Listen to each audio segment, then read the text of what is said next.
Okay, it's very nice to see you all and talk to you again. And today we are going to have a look at the morality, the Sila. Extremely important because Sila, the morality, is the basic foundation of all the Buddhist practice. So it's very important that we talk about it. Let us talk first about the positive aspects of morality according to Buddha's discourses. There's a discourse called Punya Kiryavatu Sutta in the Anguttara Nikaya, which is the collection of Buddha's numerical discourses. And there the Buddha has introduced the three grounds for making merit. These are the effects of our wholesome positive actions that will benefit us for in this life as well as future lives. So Buddha introduced three grounds for making merit. The first one is giving, dana. And the second one is moral conduct, the ethical behavior, the moral aspect of our behavior, Sila. And that also makes merit for us, not only the basic foundation of the Buddhist practice. And the third is the meditation, bhavana. So there are three grounds for making merits: giving, moral conduct, and mental development, bhavana. And then these three grounds of making merit have been expanded into 10. The first three are the same, giving, moral conduct, and bhavana, the meditation. And another 7 have been introduced. They also bring a lot of merits to us, and that is paying reverence to holy persons and elders, service to others, sharing of merit with others, and rejoicing in others' merit when they do meritorious actions, listening to the doctrine, the teachings, teaching the doctrine, and also straightening our views about various things. So again, the second of the 10 meritorious deeds is again moral conduct or Sila. And then we know about the 10 perfections, the dasa paramis, that anyone who is hoping to gain enlightenment as an arahant or a pacceka Buddha or as a samma sambuddha, one has to develop certain positive qualities called the perfections. And there are 10 perfections. We have briefly talked about them before. And that's a perfection in charity. And the second, morality, perfection. So we have to perfect our morality in order to proceed in our path of liberation. And the others are renunciation, wisdom, effort, tolerance, truthfulness, resolution, loving kindness, metta, and equanimity. So again, morality comes in the second place out of the 10 perfections. Let us briefly go back and look at the Four Noble Truths that the Buddha preached in the first sermon, the Dhammacakkappavattana Sutta. And as we know, the Four Noble Truths Buddha realized on the night of the enlightenment. And that noble truths are, the first truth is truth of suffering, that there is universal suffering. And the second truth is there's a cause for suffering, and we know that it is craving. And then the Buddha said, well, suffering can be eradicated. So once we eradicate craving, the suffering can be eradicated, and that is nibbana, enlightenment, nirodha satya. And the most important is the fourth noble truth, the truth of the path leading to the cessation of suffering. So Buddha gave us the way, the mechanism, the process that we need to follow in order to get out of suffering and attain nibbana. So let us have a look at this path leading to cessation of suffering, and that we know is the Noble Eightfold Path. That's the only path that the Buddha said one needs to develop in order to attain Nibbana. And we know that the Noble Eightfold Path consists of 8 factors: right view, samadhi, right intention, samma sankappa, right speech, samma vacha, right action, samma kammanta, right livelihood, samma ajiva, right effort, samma vayama, right mindfulness, samma sati, and right concentration, samma samadhi. And you would have already noticed that there are aspects of morality contained within the 8 aspects of the Noble Eightfold Path. So we can see the 8 factors are divided into 3 groups of practice. And the first is morality, Sila. And that consists of the first 3, third, fourth, and fifth factors of the Noble Eightfold Path are put together as morality, Sila. So the Sila has right speech, right action, and right livelihood. And the second aspect of the training within the Noble Eightfold Path is concentration, samadhi. And that has again 3 aspects: as the right effort, right mindfulness, and right concentration. And then finally, wisdom, panya, consisting of the right understanding and right intention. So the 8 factors of the Noble Eightfold Path for training purposes can be divided into 3 stages. And the first stage is morality, Sila. Second stage is concentration, samadhi. And the third and final stage is wisdom. So Sila, samadhi, panya. And what is the right speech? Right speech in the Noble Eightfold Path is abstinence from false speech or telling lies, abstinence from malicious, backbiting, divisive, or slanderous speech, abstinence from harsh, blameful, or hurtful speech, and abstinence from gossip, vain talk, or idle chatter. So that is right speech. And next comes right action. And the right action, according to Buddha, is abstinence from killing any living beings, abstinence from stealing, abstinence from sexual misconduct. So there were 4 aspects to right speech and 3 aspects to right action. And the third aspect of Sila is right livelihood. And that is to make one's living by ethical, legal, and honest means, causing no harm or suffering to other living beings, directly or indirectly. And Buddha advised there are certain traits that a lay person should avoid.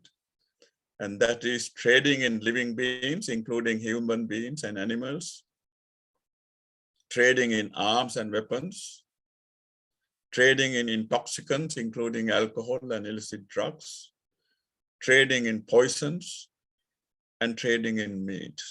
So there are 5 traits that the Buddha has advised us to avoid. Now, as we know, the Buddha's teaching is not a system of salvation by faith or through prayer.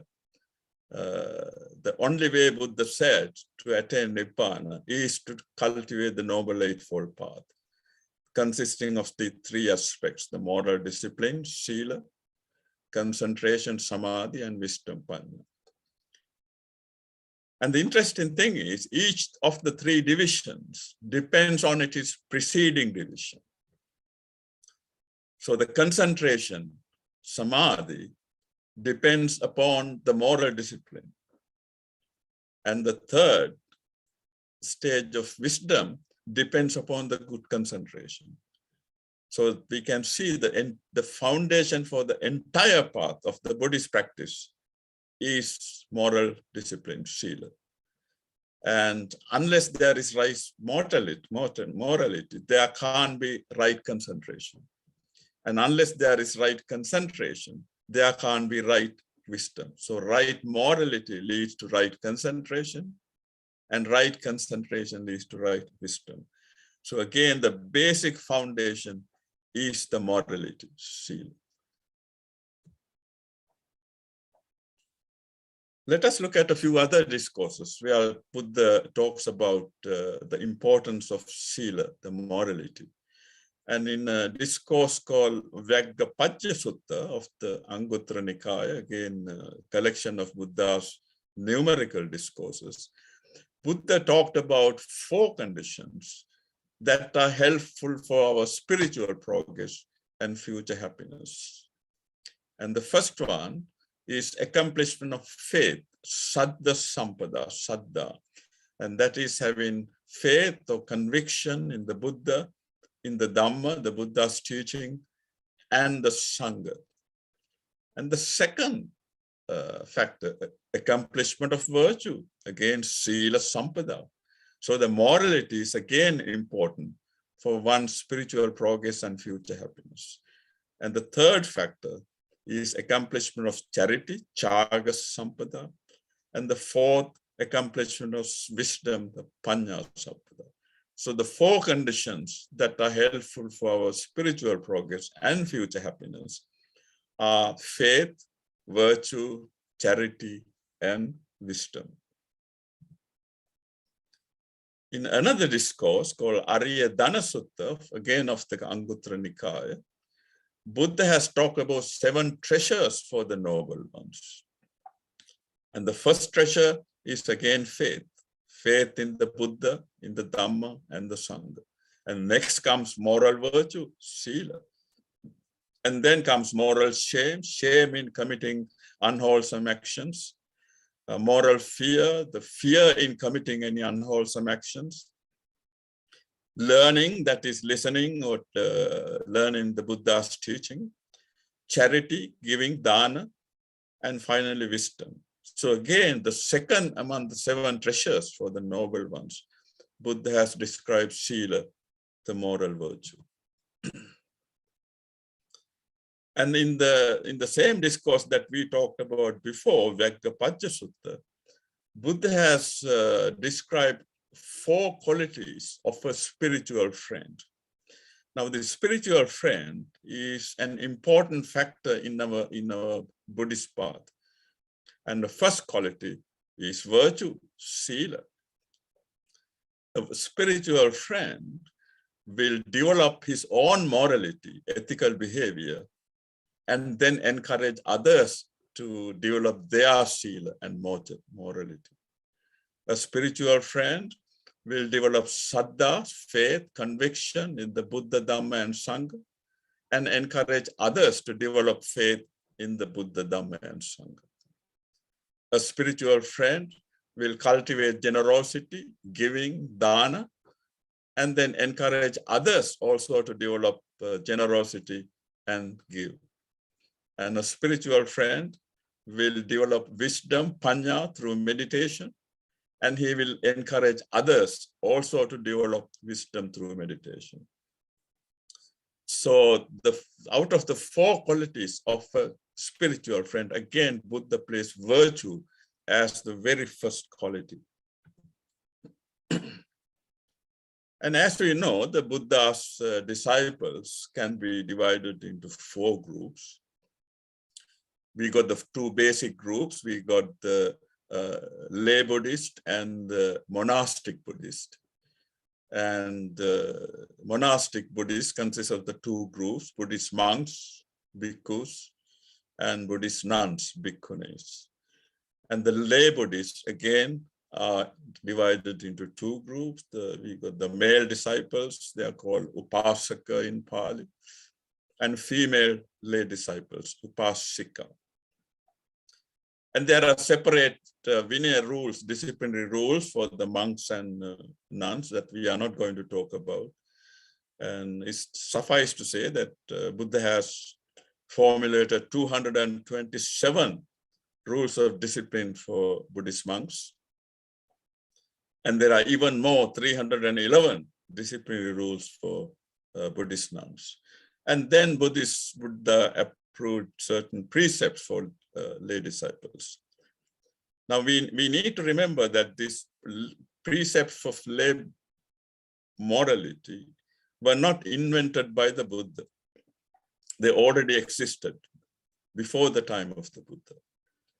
And if you can remember, when his mother, Princess Mahamaya, conceived with the Buddha on the full moon day of the month of July, it's said that she was already observing 8 precepts of morality that we are going to talk about.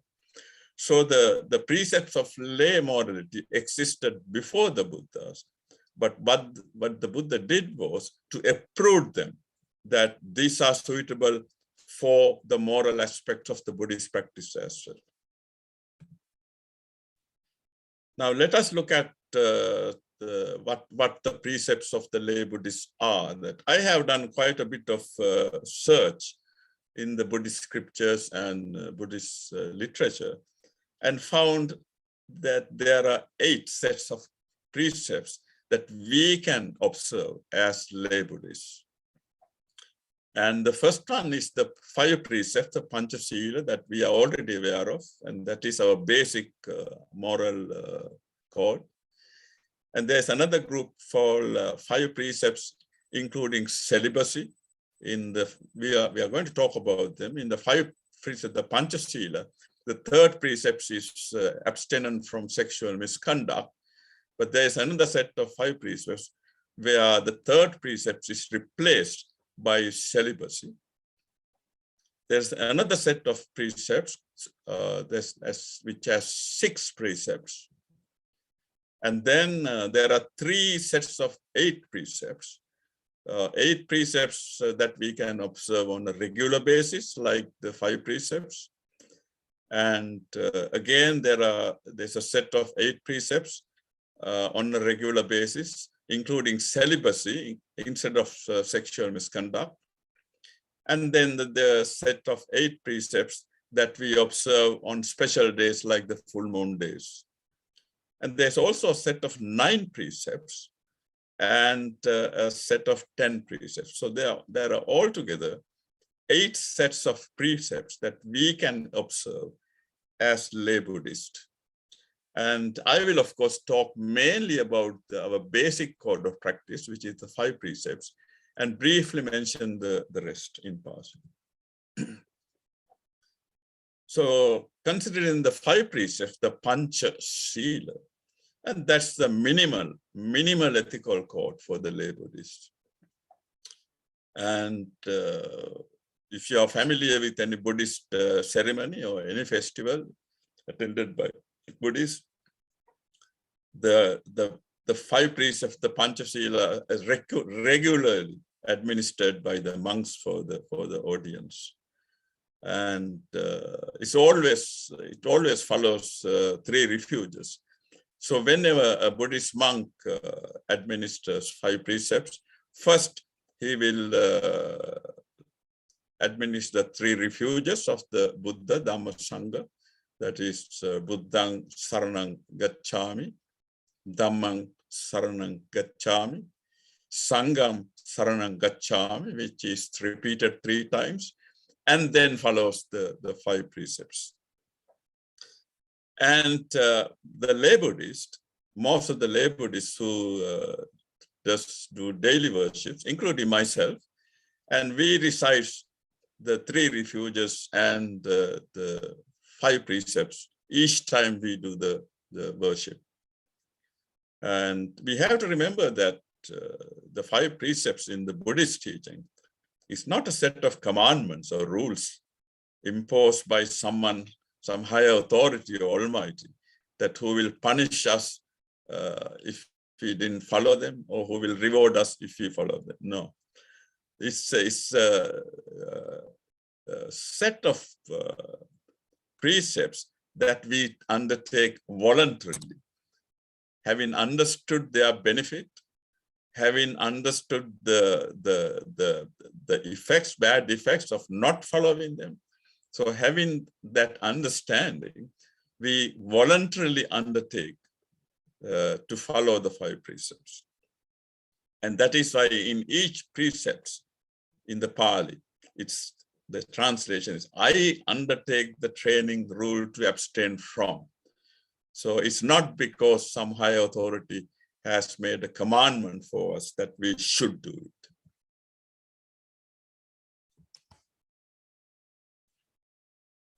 Now, the Buddha has described unwholesome and wholesome roots. That's the basic reason for our wholesome and unwholesome behavior. And Buddha said, whatever unwholesome, immoral, unethical, unskillful behavior that we commit is based on 3 unwholesome roots. And that is greed, lobha, hatred, dasa, and delusions. So all the behaviors that we are talking about in the 5 precepts that we are going to abstain from are based on these 3 unwholesome roots: the greed, hatred, and delusion. And when we observe the 5 precepts correctly, these 3 unwholesome roots can be gradually brought under control. And the benefit of that is, while we control the 3 unwholesome roots, we gradually facilitate the 3 wholesome roots. And that will encourage us to engage in more and more wholesome actions. So the 3 wholesome roots are the non-greed, alobha, non-hatred, adosa, and non-delusions. But in order to observe the 5 precepts correctly, obviously, when we start in the beginning, that may require a lot of efforts. It's not easy. But as you keep observing them on a gradual basis, they become one's natural practice. So I hope we are all familiar with the 5 precepts, but let me again go through them anyway. So I'll say the Pali one first and then translation. The first precepts in the 5 precepts is Panati Pata Veramani Sikha Padang Samadhyami. I undertake the training rule to refrain from killing any living beings. Second precepts, Adinna Dana Veramani Sikha Padang Samadhyami. I undertake the training rule to refrain from stealing. Third precepts, Kame Sumichachara Veramani Sikha Padang Samadhyami. I undertake the training rule to refrain from sexual misconduct. Fourth precepts, Musavada Veramani Sikhapadang Samadhyam. I undertake the training rule to refrain from telling lies. And the 5th precept, Sura Mereya Majjapama Dattana Veramani Sikhapadang Samadhyam.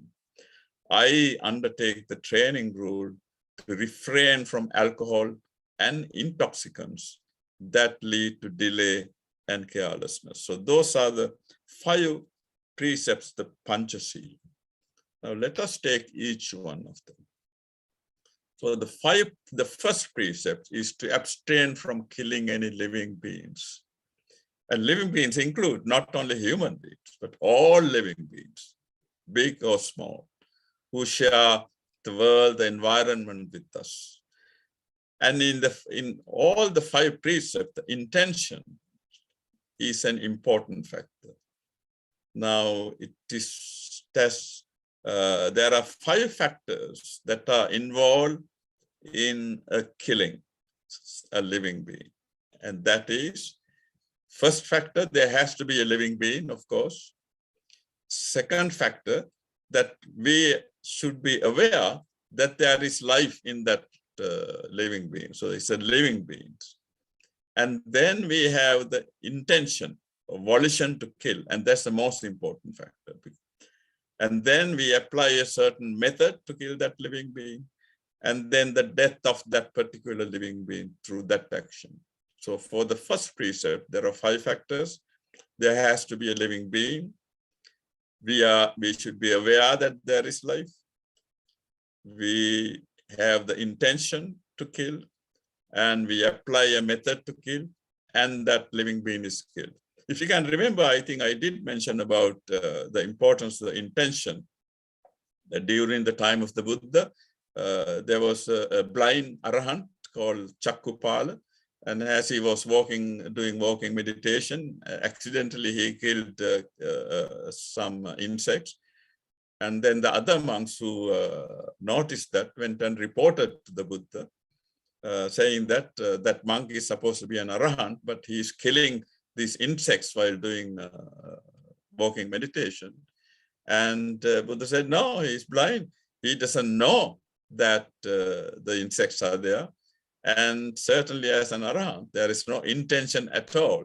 So he has not done any bad karma, Buddha said. So the intention is a significant aspect of all the 5 precepts. Second precept is to abstain from stealing, and that is taking what is not given to oneself by its own. Again, there are 5 factors. Obviously, some object has to be there that belongs to somebody else, and that we should know that it belongs to someone else, not to myself. And then we have the intention or volition to steal it.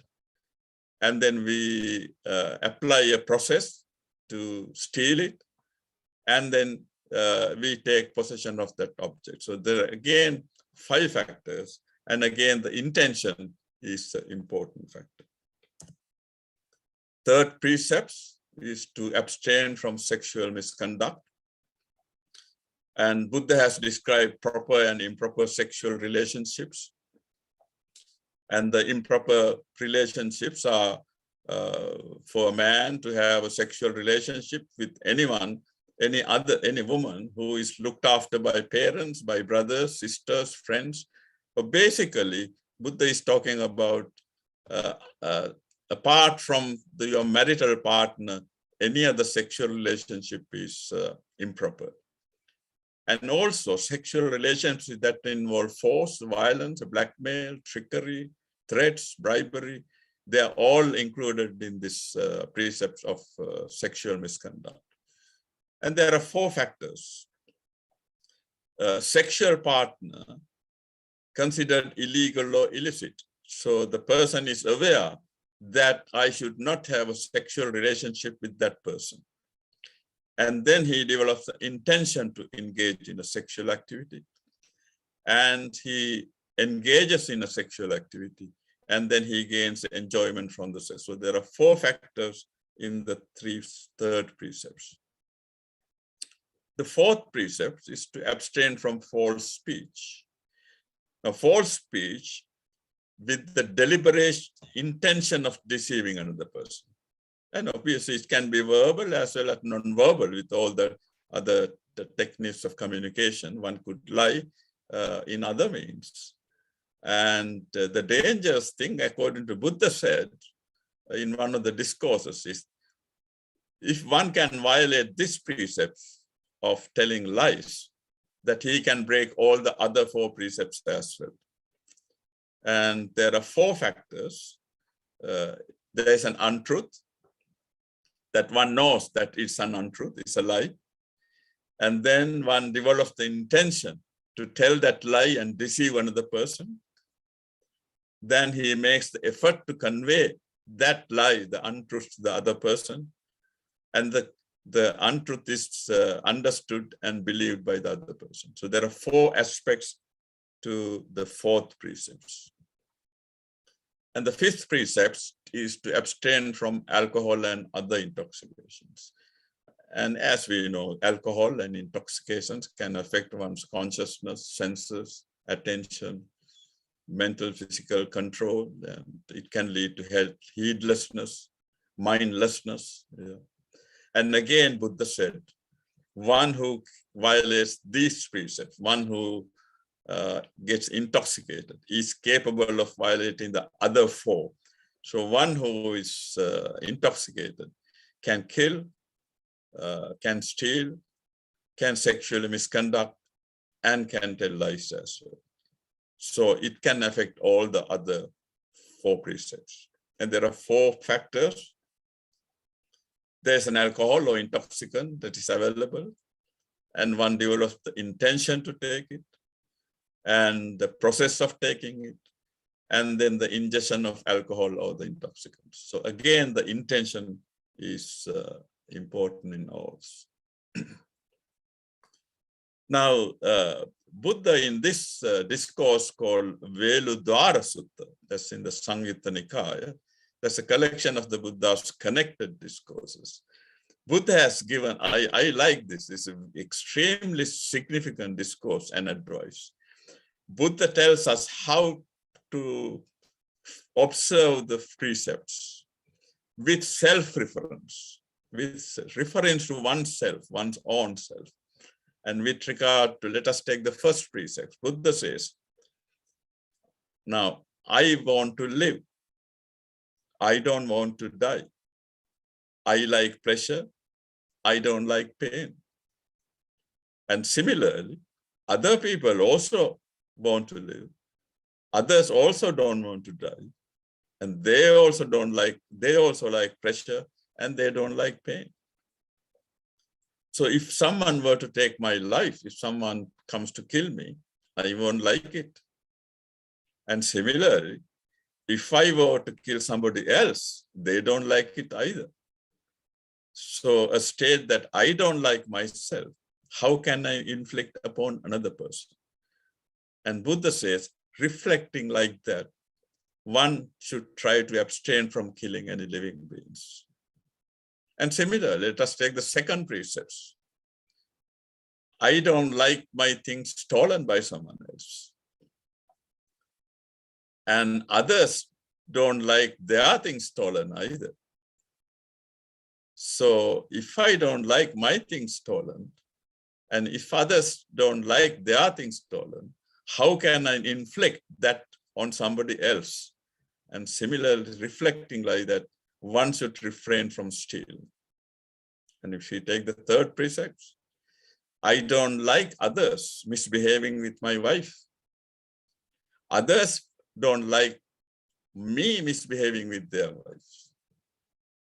So how can I inflict what I don't like on others? And similarly, it goes on. So it's very useful advice from the Buddha, how to observe the precepts. Now, in another discourse called Vipaka Sutta of the Anguttara Nikaya, Buddha has described the negative results of violating the 5 precepts. And Buddha says, if you violate the precepts, it's possible that you can be reborn in the hell. It's possible that you can be reborn in hungry ghost. It's possible that one could be reborn in the animal kingdom. But if by chance, if you are born in the human world, and there are certain negative aspects. So after having violated the 5 precepts, any of them, if you are born as a human being, if one has violated the first precepts of killing, the result will be a short lifespan in this life. If one has violated the second precept of stealing, that will result in the loss of one's things, assets. If one has violated the third precept of sexual misconduct, and it will result in rivalry and revenge in this life. If one has violated the fourth precept of telling lies in this human life, it will lead to false accusations. And if one has violated the 5th precept of taking alcohol or intoxications, and that will result in mental derangements. And on the other hand, on the positive side, Buddha has said, if you do observe the 5 precepts properly,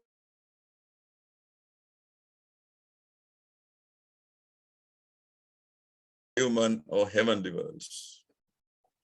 And if you are reborn in a human world, if you have observed the 5 first precepts of not killing properly, and that will result in longer lifespan.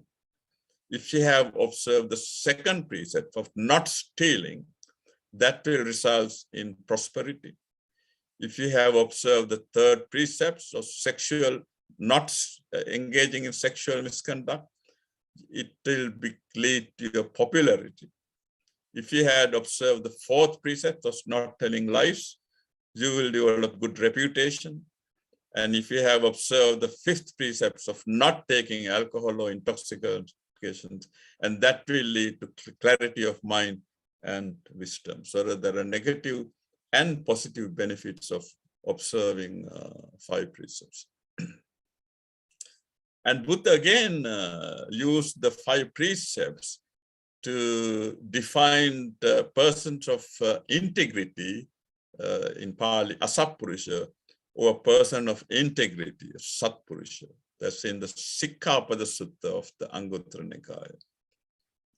And Buddha said, if one engages in killing living beings, if one engages in stealing, sexual misconduct, false speech, or consumption of alcohol and intoxications, he is a person of no integrity. He has no integrity. And not only that, Buddha said, if one engages in these unwholesome actions and encourage others to do them as well, and then the Buddha said, that person is worse than a person of no integrity. So the one who breaks the 5 precepts himself is a person of no integrity. And having broken them, if he encourages others to engage them, Buddha said he is worse than a person of no integrity. And on the positive side, a person of integrity, with integrity, Buddha said, if one follows the 5 precepts of not killing, not stealing, not engaging in sexual misconduct, avoiding false speech, and avoiding alcohol and intoxicants, and Buddha said, he is a person of integrity. Not only that, if he follows them properly and also encourages others to follow the 5 precepts, and he said that person is a better person than a person of integrity. So breaking the 5 precepts by himself makes one a person of no integrity. And having broken them, if one encourages others to do them, he is worse than a person of integrity. One who follows the 5 precepts is a person of integrity. And having followed them, if he encourages others to follow the 5 precepts, and Buddha said he is a better person, better than a person of integrity. So that was about the basic code, the basic 5 precepts of Panchasila for the lay Buddhists. Let us briefly look at the rest. There's another set of 5 precepts. If you can remember, in the basic 5 precepts is to abstain from killing, abstain from stealing, abstain from sexual misconduct, abstain from telling lies, and abstain from alcohol and intoxicants. In this set of 5 precepts, the third the precepts of sexual misconduct is replaced by celibacy, no sexual activity at all. So in this set of 5 precepts, abstain from killing, abstain from stealing, abstaining from any sexual activity at all, abstaining from telling lies, and abstaining from alcohol. And people in the Buddha's days also have observed this set of 5 precepts. So only difference between the basic set of 5 precepts and this is in the third precept. In the basic one is sexual misconduct, and in this set, it is replaced by celibacy, no sexual activity at all. And then there is another set of 6 precepts. So if you take the 5 precepts that I have just mentioned, that is abstain from killing, abstaining from stealing, abstaining from sexual activity, any, that's observing celibacy, abstaining from telling lies, abstaining from alcohol and intoxicants. And the added 6th one is vikala bhojana veramani sikkhapadam samadhyam. So that is to refrain from eating after the afternoon. And this will come again in the 8 precepts. But that precepts is added to the 5 precepts to make it a set of 6 precepts. And that can be observed as lay disciples. And there are 3 sets of 8 precepts. Now, this is called 8 precepts that can be observed on a regular basis. So I know quite a significant group of Sri Lankan Buddhists who follow these 8 precepts on a regular basis instead of the 5 precepts. I'm not sure about the other countries, Buddhist countries, but certainly I know in Sri Lanka, Buddhists do follow these 8 precepts instead of the 5 precepts. So the regular 8 precepts, again, the first 4 are the same. That is, abstain from killing, abstain from stealing, abstain from sexual misconduct, and abstaining from telling lies. And if you can remember, when we talked about the Noble Eightfold Path, right speech, there were 4 aspects to right speech. And that is not telling lies, not engaging in slanderous speech, not engaging in harsh speech, and not engaging in idle speech. And those 4 are brought into these 8 precepts.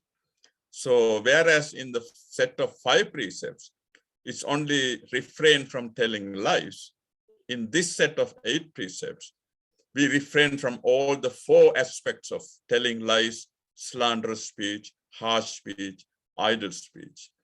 So the first 3 are bodily aspects: killing, stealing, sexual misconduct. And then we got the 4 aspects of verbal speech. And the 8th precept is, I undertake the training rule to refrain from wrong livelihood. Remember, that again appeared in the Noble Eightfold Path as sammajiva or miccha ajiva. And that's brought into this set of 8 precepts.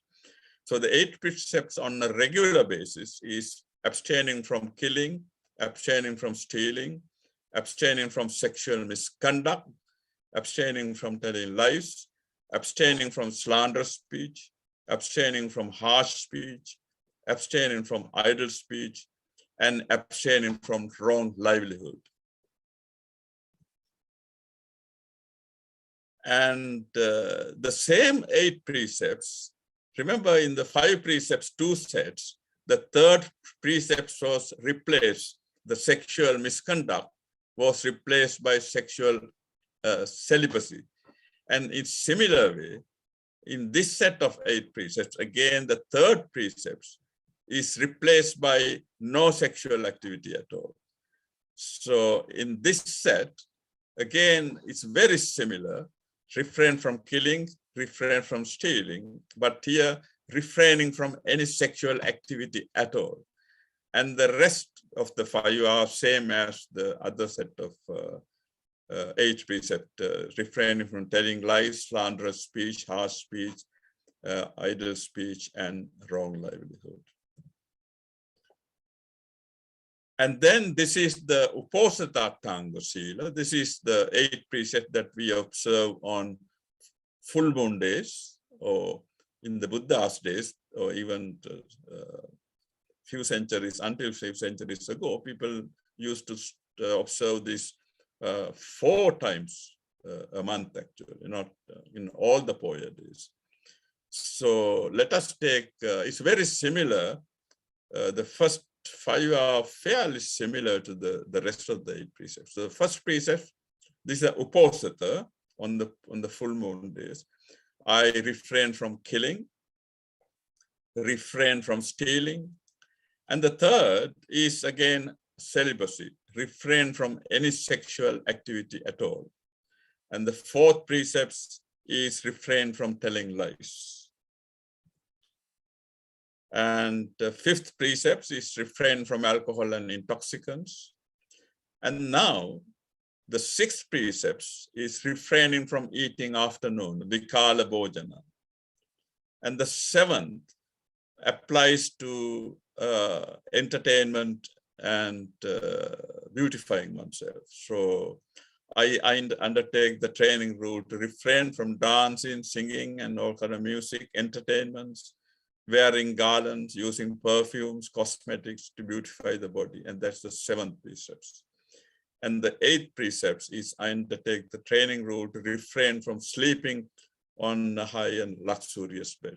So this is the set of 8 precepts that we observe on Uposatha days, full moon days.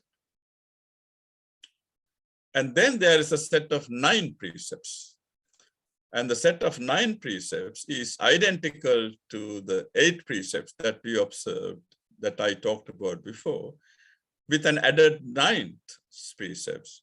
And that is to undertake to radiate loving kindness to all living creatures.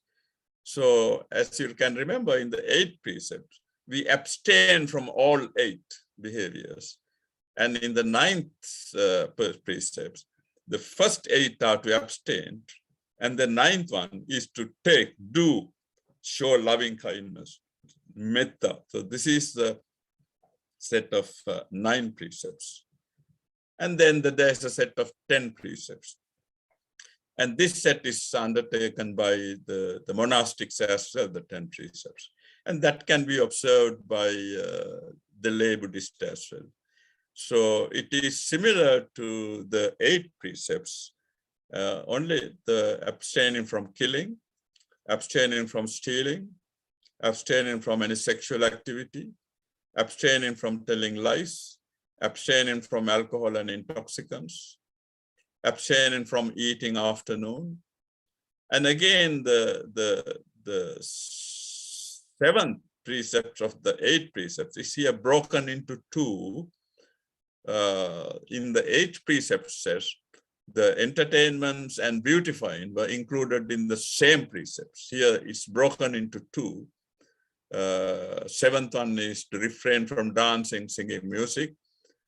And then the 8th one is to refrain from beautifying. And the 9th one is similar to the 8 precepts, refrain from sleeping on high luxurious bed. And the 10th precepts is to undertake the training rule to refrain from accepting or handling money. So this is the 10th set of 10 precepts, which can be observed by the lay Buddhists as well. Let us briefly look at the benefits of the morality, Sila. And of course, if you have not broken any precepts, we have a clear conscience, no chance of developing any guilt or anxiety or remorse about our behavior. And if we observe precepts, we develop a good reputation with respect and trust from other people. And if we follow morality, ethical behavior, we are able to live in peace and harmony with others in the society. And there's very little chance of getting into any problems with the law, legal authorities, if we follow the 5 precepts. And the morality, ethical behavior, is the basic foundation for concentration meditation. And if you can remember, we talked about 5 enemies, 5 mental hindrances that can develop whenever we sit in meditation. And kama chanda, sensual desire; vyapada, thought of ill will; tina midda, laziness, drowsiness; uddacha, kukkucha. Kukkucha there is remorse. Remorse of things that, the bad things that we have done, or the remorse and guilt for good things that we have not done. And if we follow the basic precepts, when we meditate, that mental hindrance is unlikely to develop. And again, according to Buddha's Noble Eightfold Path, the ethical behavior, the morality, is the basic foundation for the Noble Eightfold Path. And then obviously, as Buddha said, if we follow the 5 precepts, there's a good chance that we will be reborn in human or heavenly worlds. So when it comes to any precepts, whether it's 5 basic precepts or other precepts, just by merely taking the set of precepts or reciting them will not bring any benefit. And I know most of the people I know, even people who take the precepts regularly, they just recite them, but they don't actually observe them properly. And only meticulous observation and practice will bring benefit, not just by muttering or repeating or reciting the precepts verbally. Thank you. I will stop there.